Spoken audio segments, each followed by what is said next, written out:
Good morning, everybody. Welcome to the Modern English Structure paper of paper number 9, semester 5, BA third year, optional English. We already started the discussion of intonation. We said intonation is the way in which we vary the pitch while speaking a particular language. And pitch is the number of times our vocal cords vibrate per second, and the number of times they open and close in a second is called as the pitch. And in general, we already discussed that the pitch of the voice for women is a bit high because the vocal cords vibrate for a greater time per second, and the pitch of the gents is a little moderate or a little bit low. It refers to the patterns of variations of the pitch in human voice, which is also called as the tone, and that is used for utterances. We identified 6 different types of tones that could be possible for a native speaker of English, but for the second language learners, it could be summarized as 3 types of tones. One is called as the falling tone, where the speech will be going on at a leveled pitch and we fall down. The other is called as the rising tone. The rising tone is the speech is at a leveled pitch and we rise up. Normally, this is what happens in surprise or astonishment or sudden news break or something of that sort. We also have another type of tone called the fall rise tone, which is normally used for sarcastic or ironical expressions in English. Let us now concentrate on understanding how to intonate an utterance then. There are 4 important steps that we have to follow while intonating an utterance. Number 1 is to divide the utterance into tone groups. Number 2 is identification of the stressed syllables. Number 3 is identification of the nucleus or the tonic syllable within the utterance. And number 4 is choosing the appropriate tone to be maintained so that we can intonate the utterance properly. The very first is called as the tone group. What do you mean by marking the utterance into tone group? In connected speech, a tone group is a sense group or a group of words that make some sense and can be uttered without stopping for breath. A short utterance may form only one tone group, while long utterances are divided into manageable group of words between which we pause. The punctuation marks and our knowledge of phrases and clauses help us to divide the utterance into tone groups. The tone groups are marked by a slant line if the sentence is long and continues further in the middle of it also.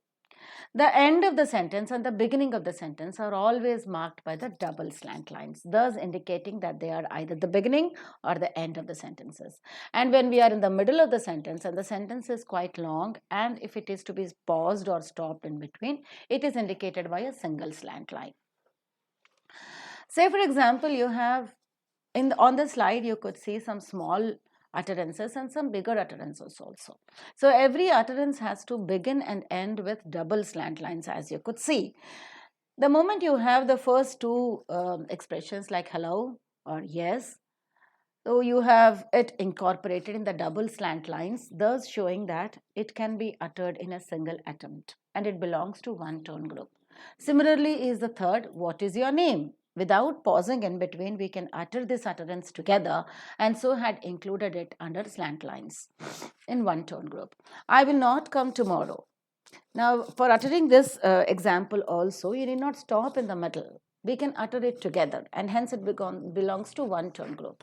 Similarly are the expressions switch off the light and beautiful dress. We need not stop in the middle. We need not pause in the middle for uttering this. It can be uttered for a single time and hence they belong to one tone group. But from the next examples onwards, if you observe, the sentences are quite lengthier where you have to take a pause. And as we said, the punctuation marks help us to take the pauses. The commas that we have, the colons that you have, the semicolons that we have help us to pause in between. If you look at the example, if you ring the bell, you have a comma there, so you take a pause automatically. He will come. When you take a pause in the middle of the sentence, you have to mark it with a tone group of a single slant line. So if you ring the bell, he will come. Give a slight pause and complete the sentence. Though he studied hard, he could not score well. Though He studied hard. You take a pause with hard. He could not score well. You complete the sentence because after scoring well, you have a full stop. You end it with a double slant lines. They came in while I was eating lunch. So they came in, you take a pause. Our knowledge of phrases, our knowledge of clausal analysis definitely help us where to pause and where not to pause. So we don't pause where they came in while I was eating lunch. That becomes a very haphazard and broken speech. Our knowledge of phrases, our knowledge of clauses, and the punctuation marks that are there within the sentence definitely help us to mark the tone groups and take appropriate pauses for communicating the meaning of the sentence. That he knows the truth is a well known fact. So, this type of taking the pauses, if the sentence is quite bigger, we may have 3, 4, or even 5 tone groups in a single sentence. So the first thing that we have to do while marking the intonation of the utterance is to divide the utterance into a tone group. Tone group is also called as sense group or breath group. Sense group because each tone makes a particular sense. And it can be also called as breath group because we take pauses for taking breath at the end of each tone group. The second thing that we have to do is to identify the stressed syllables. Once the utterance is divided into tone groups, the next step is to identify and mark the stress syllables. Stress or accent is taken by the content words like nouns, verbs, adjectives, and adverbs, and this we discussed under the section of stress or intonation, stress or accent as well. The interrogative pronouns and the demonstrative pronouns also take up the accent. The grammatical words like articles, pronouns, prepositions, conjunctions, and helping verbs are normally not extended. And under the section of weak forms, we discussed as to how these structural words or grammatical words are reduced to their respective weak forms. As we know, stress or accent is indicated above and in front of the stressed syllables as a small apostrophe. For polysyllabic words, stress falls on the syllable according to the rules of stress that we already discussed in the chapter called stress or accent. So, following the same rules of stress or accent, we tend to accentuate each word that is used in the utterance. We have to remember that it is only the content words that are stressed and the grammatical words are not stressed and are reduced to their respective weak forms while we pronounce them. And even while accentuating the content words, even though they are monosyllabic words, the stress is to be indicated in the utterances. And if they are polysyllabic words, they are stressed according to the rules that we discussed already. Say, for example, you have what is your name? Now, this can be uttered in a single attempt and hence can be incorporated in a single tone group. What is an interrogative pronoun? Is a helping verb and hence not stressed. Your is a pronoun which is not stressed. Name is a noun which is stressed. So we have indicated the mark of stress near what and name. I won't come there. This is an utterance that can be said in a single attempt. I being a pronoun is not stressed. Won't. Will is a helping verb, but when will combines with the negative particle not, which is an adverb, that is to be stressed. So won't is stressed. Come is the verb that is stressed, and there. John stays in Delhi. John is a noun which can be stressed. Stays is a verb which should be stressed. In is a preposition which is not stressed. And Delhi is a noun that is stressed. And the entire thing can be uttered in a single attempt and hence is marked as a single tone group. The film is very good. The is an article, not stressed. Film is a noun which is stressed. Is a helping verb which is not stressed. Very is an adverb that is stressed and good is an adjective that is stressed. The film is very good can be uttered in a single attempt and hence is marked as a single tone group.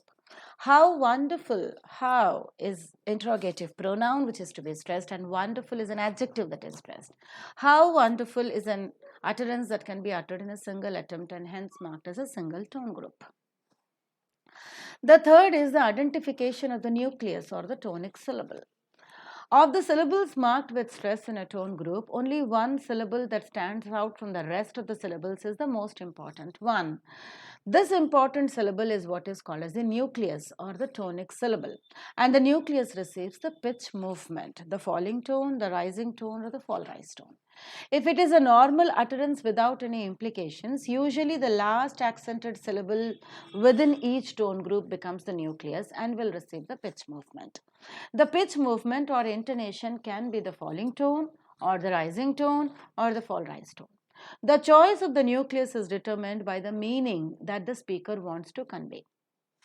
Any accented syllable in the tone group can become the nucleus according to the sense or the meaning that the speaker wants to communicate in the utterance. Say, for example, we have a sentence like John likes fish. If this utterance can be uttered in a single attempt without stopping for breath, so it forms a single breath group or sense group or tone group, which we have marked in double slant lines.